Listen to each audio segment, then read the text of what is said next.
Hello everyone, how are you doing? So in the last video I showed you the overview of what WPS Office was, like all the features, what it does and all the components of WPS Office, everything to know about WPS Office. So from this video I am going to show you what it actually does, like in the writer, the spreadsheet, what are the functions of it and all other things. So first of all, in this video I am going to start with the writer. So here it is known as writer, there it is called as Word, Microsoft Word, and this is WPS writer. So if you have any doubts, like if this function works here, does it work there? Yeah, it does, because both of them are totally similar, same functions, no difference. So yeah, let's get started with the video. My name is Samian Sawant. Welcome to Random Asia.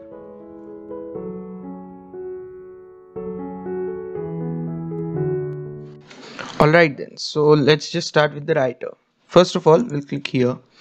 Then as I told you in the last video, they have provided with templates, right? So these are great time savers. If you don't have time, like you want to create a study plan or you just want to create a resume or any other thing, you can just click on them, enter your data and go ahead with it. So the next thing, first of all, I'll just teach you all the basics. So we'll just create a blank document. Now here, see this thing? This is our dashboard. First of all, when you click on a new document, the first thing you'll see is the home tab. Now see all these things right here, up here. Now all these are called as tabs. See, home, insert, page layout, references, review, view, section and tools. All these are tabs. Now inside every tab there is a ribbon. See, this is called as a ribbon, and whenever you change a tab, the ribbon changes.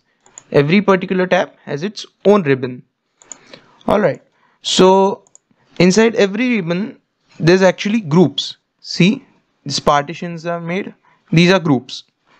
Alright, now if you don't want this while writing any particular document to show up every single time, you can just click here.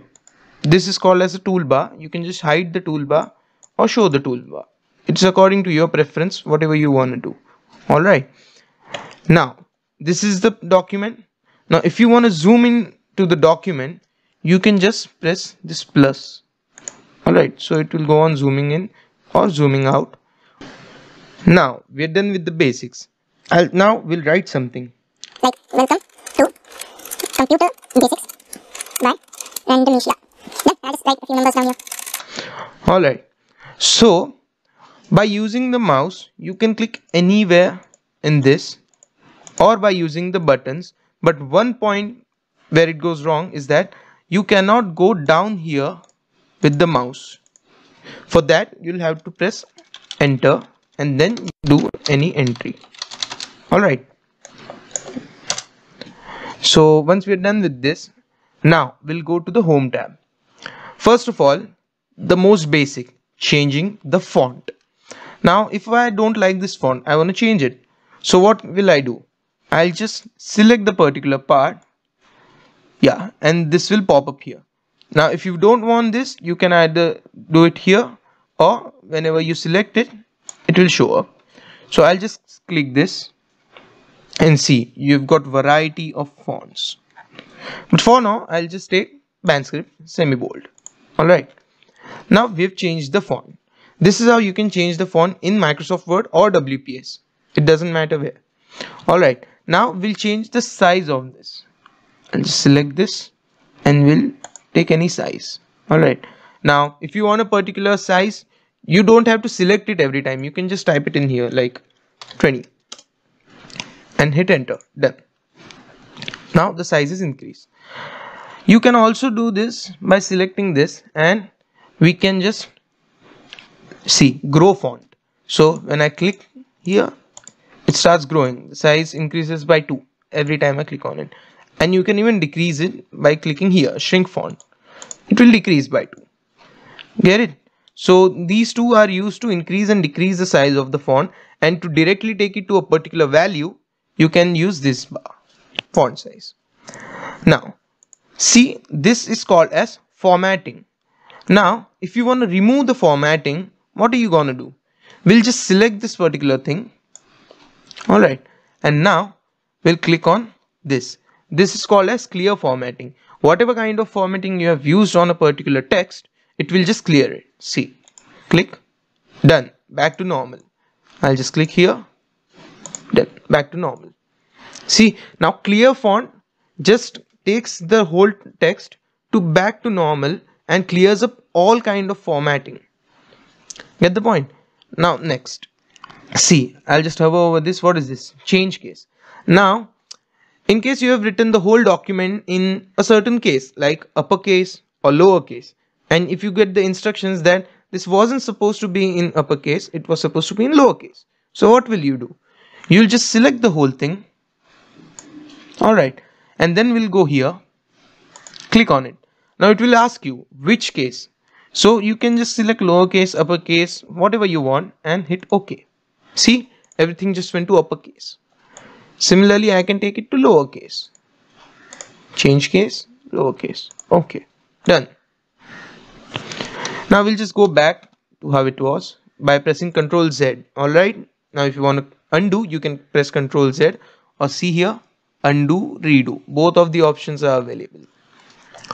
Now next, you see, if you want to make any kind of text bold, italic or underline, you have got these three main options.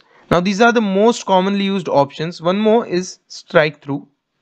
Alright, so these four are the most commonly used options. That is why, see, this whole ribbon is the most commonly used ribbon. That is why it is placed in home.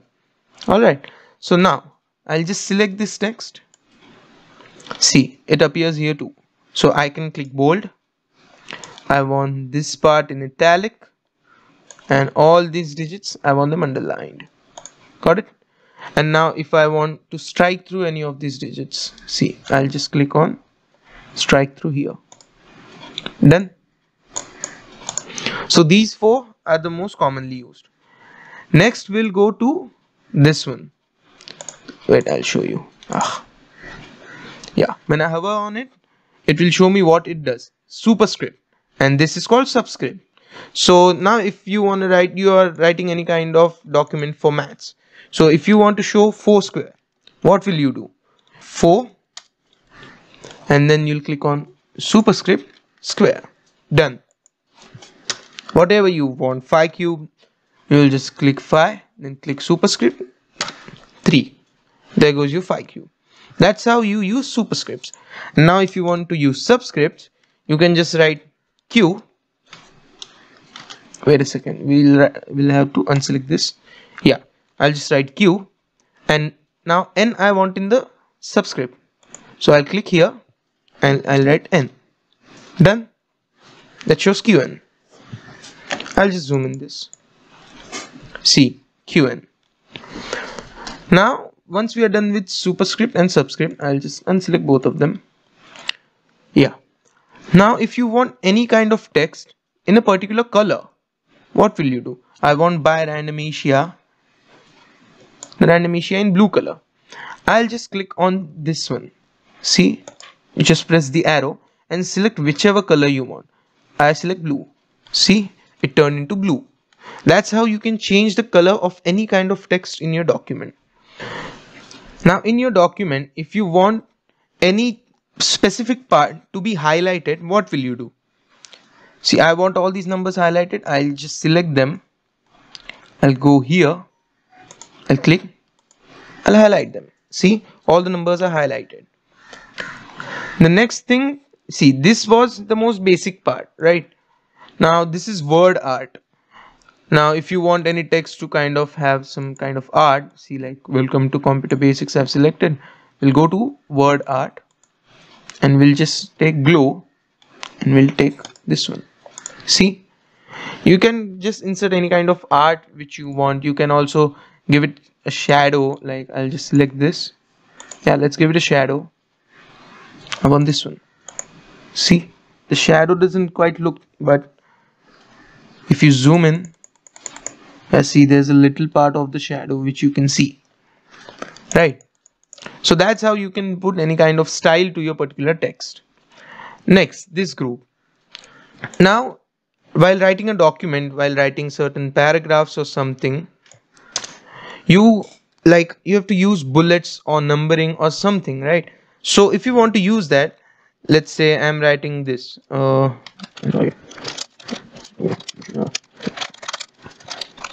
See, I wrote all these 4 lines, right? So I'll just select them and go to this option. See, these are bullets. Now you can select any bullet of your particular preference. I select these are the most commonly used bullets, right? And now if you hit enter, see, the bullet will come, and if you don't want it, just click backspace.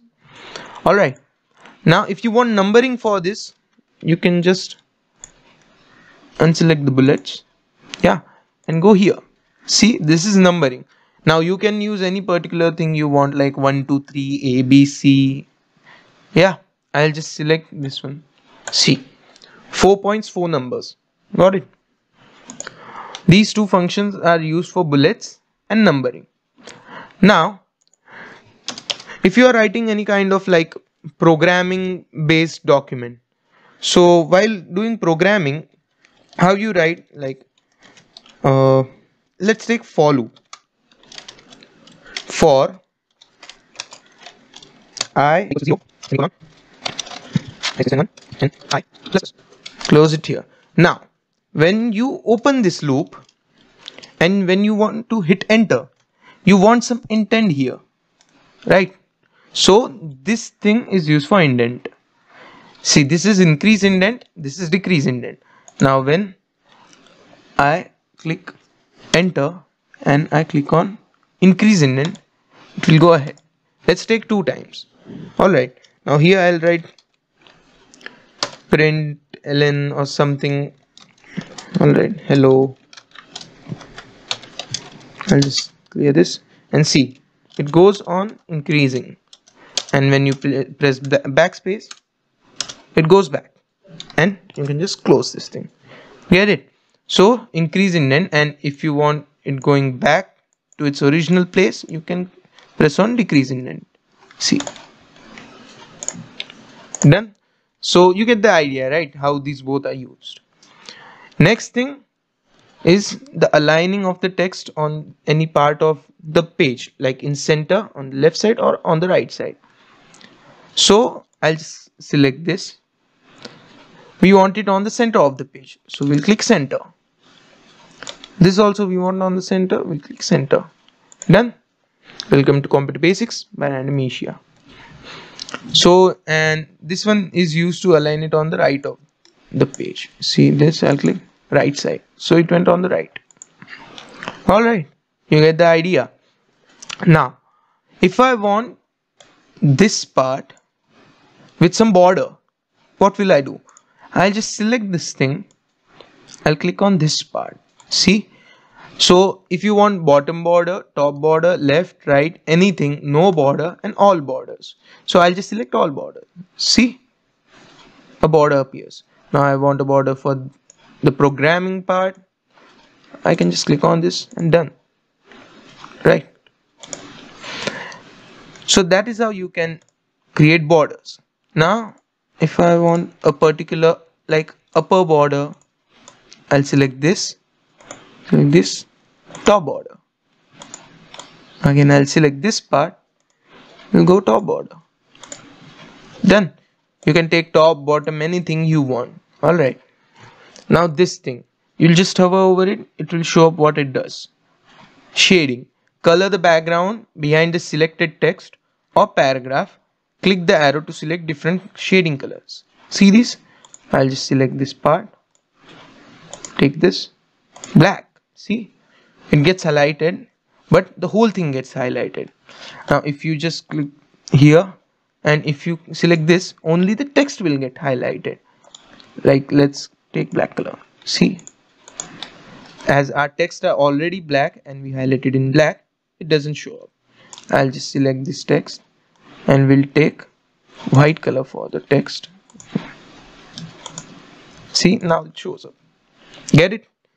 So when you use this, the whole thing gets highlighted and it automatically changes the color of the text. Now when I'm writing this, doesn't it look a little sticky? So if you want a little line spacing in all of them, what will you do? See, here they have given an option of line spacing. I'll just select the text, I'll go to line spacing and select whatever particular value I want. Let's take 2. see, a gap gets created between these three lines. Now if you want to decrease it, you can either go for Control Z, undo, or select it and select the previous value 1. Get it? So these are the basics from this group. One more thing, like if I have typed, see all these numbers. Alright, now if I want to align them in ascending order, sort them in ascending order, I'll just select this. See this one, sort. Arrange the current selection in alphabetical or numerical order. This is especially useful if you are trying to organize data in a table. Now when I click on this, it will ask me ascending or descending, whichever you want according to your preference. I'll just click on ascending and OK. See, 3, 3, 5, 5, 6, 7, 8, 9. They have been sorted. Now if I want it in descending, I'll do the same again, but I'll select descending. OK. Done. 9, 8, 7, 6, 5, 5, 3, 3. So that is how you can sort the numbers if you want to do so. Then the next part comes this one, styling of your particular text. Now if I select these and I go here, see this one will just change it here, but this one will open the whole thing.